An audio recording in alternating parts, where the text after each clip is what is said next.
Kiddushin de Flamet Zain. Dans notre base, on rencontre l'interdiction qu'il y a sur certaines exemples qui concernent la terre, comme Orla, Kilaïm. Aujourd'hui, on va s'attarder un petit peu sur la halakha de Kilaïm qui peuvent nous concerner.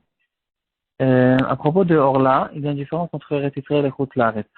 Si je ne me trompe pas, en Chutz La'aretz, à propos de Kilaïm, il y a cette différence. À propos de Orla, c'est interdit aussi en Chutz La'aretz. On n'a pas le droit d'acheter des oranges qui ont poussé sur un arbre qui n'a pas encore 3 ans.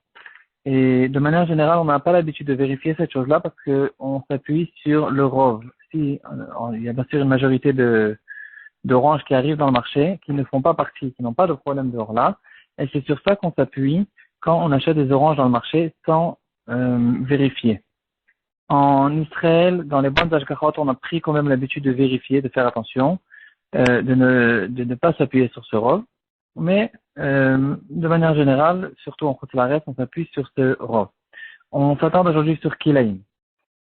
Les interdictions de mélange que la Torah nous donne, il y a en fait 6 sortes d'interdictions qui se ressemblent, qui rentrent dans le cadre de Kilaïm. Il y a les Kilaïm dans les habits, les Kilaïm dans les habits qu'on appelle Shatnez, c'est le lin et la laine, c'est le plus connu et qui nous concerne le plus. Il y a 2 interdictions de Kilaïm dans les animaux. Il y a des Kilaïm, des mélanges génétiques et des mélanges de labourer ou de voyager avec, par exemple, une calèche qui est conduite par un cheval et un âne ou un cheval et un taureau. On en est à 3. Il y a encore 3 sortes de Kilaïm qui concernent les pousses, les semences qu'on fait dans la terre. Et ces 3-là, elles concernent en Eretz Israël, puisque ça concerne la terre, ça concerne Eretz Israël. Il y a les Kil'e Izraïm, c'est les mélanges qu'on fait entre toutes sortes de pousses, de céréales, des choses comme ça. Il y a Kil'e Akerem, c'est les mélanges entre de la vigne et d'autres pousses. Et Kil'e Ha'ilan, c'est les greffes qui sont faites dans les arbres. Aujourd'hui, on va surtout essayer de voir pour ceux qui ont un jardin en Israël et qui font pousser toutes sortes de choses, de légumes ou de céréales, toutes sortes de choses, de légumineuses. Certaines halachot, il y a beaucoup de halachot, beaucoup de détails là-dessus. De manière générale, il faudra tout le temps demander à un rav compétent qui connaît ces halachot parce que c'est très compliqué. Moi-même, je ne les connais pas bien.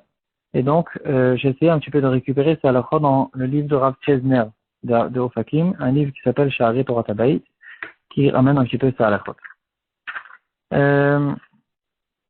Il faut savoir qu'il y a en fait plusieurs sortes il y a des différentes sortes dans les mélanges, dans les kilaïm qu'il y a dans les zraïm.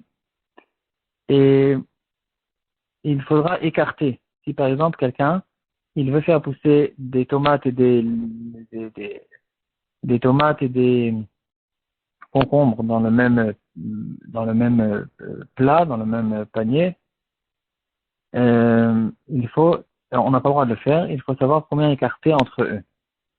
Donc, en tout cas, cette interdiction, c'est une interdiction qui concerne Israël, c'est une interdiction qui est Minatora. À l'époque, il donnait Malkout sur cette interdiction, et c'est une interdiction qui concerne non seulement celui qui fait pousser, celui qui sème, mais aussi celui qui aide à faire pousser. Par exemple, il arrose, il le recouvre de la terre, même avec son pied. Donc, il faut faire attention aussi aux enfants. Les enfants, ils aiment bien s'amuser avec l'agriculture. Et les parents, ils doivent faire attention que les enfants, ils connaissent, en fait, ils doivent faire attention que tout est conforme à la halakha, parce que c'est des choses qui peuvent arriver. Les enfants, ils font pousser toutes sortes de choses, même dans des assiettes avec des cotons, pour commencer. Et ici aussi, il faudrait être mahmir de ne pas faire 2 sortes. De ne pas mettre, par exemple, des petits pois avec des haricots verts dans la même assiette, parce que ça peut être un problème de kilaïm. Kilaïm concerne en général les choses, les pousses qui sont mangeables par les hommes, et certains poskim sont mahmirim aussi, toutes les pousses qui sont mangeables aussi par les animaux. Cette interdiction concerne non seulement celui qui fait semer les 2 en même temps, mais aussi s'il y a déjà un légume ou un fruit qui pousse, un fruit de la terre, qui pousse déjà dans la terre et que maintenant il fait semer à côté une autre sorte, ici aussi, ça rentre dans l'interdiction de kilaim.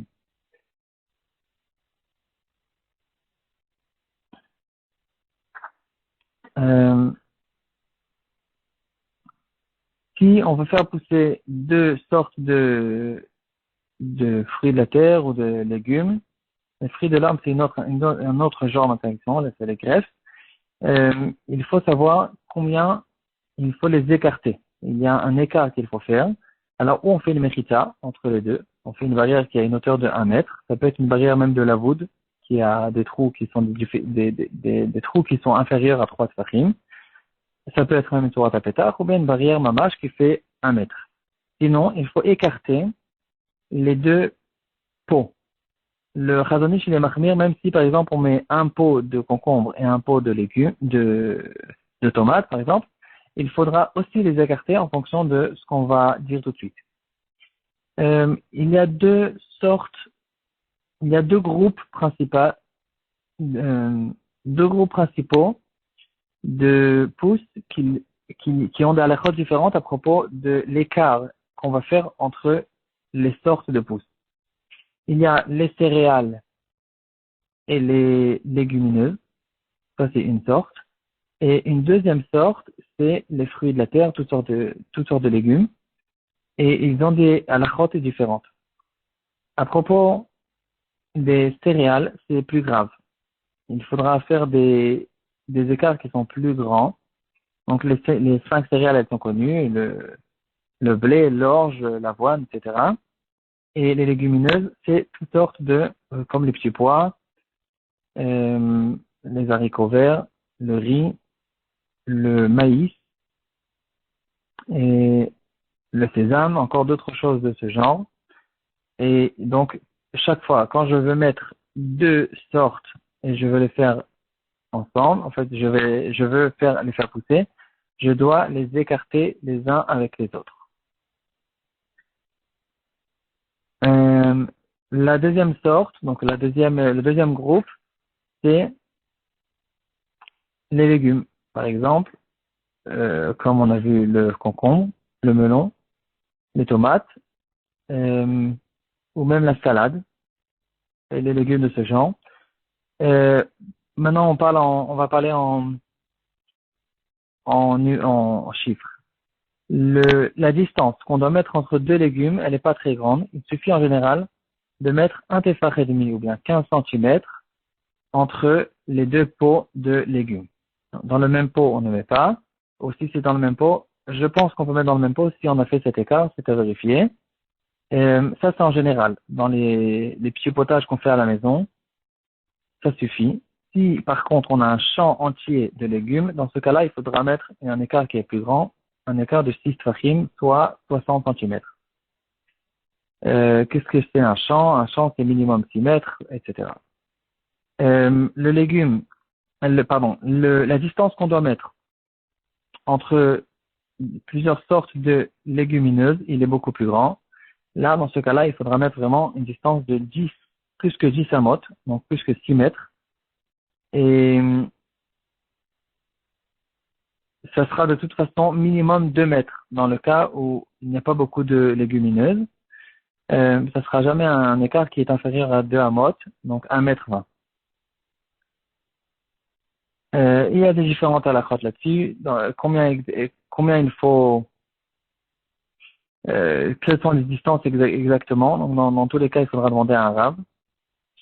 Et donc, de manière générale, ceux qui font pousser dans leur jardin en Israël toutes sortes de légumes, il faut connaître certaines halakhot pour savoir quel écart il faut mettre. Donc, en général, le titre, il sera tout le temps. Si on se trouve dans des légumes, alors on fera un écart de 15 centimètres. Si on se trouve dans les légumineuses ou les céréales, là, dans ce cas-là, c'est beaucoup plus grave. Il faut faire des écarts qui sont beaucoup plus grands. Donc, il faudra demander à un rave. De manière générale, si on veut faire pousser des légumineuses, il vaut mieux faire une seule légumineuse plutôt que de rentrer dans des problèmes. Si on fait des légumes, ou des petits fruits ou des choses comme ça, dans ce cas-là, on peut se permettre de faire un certain écart et de faire pousser deux choses.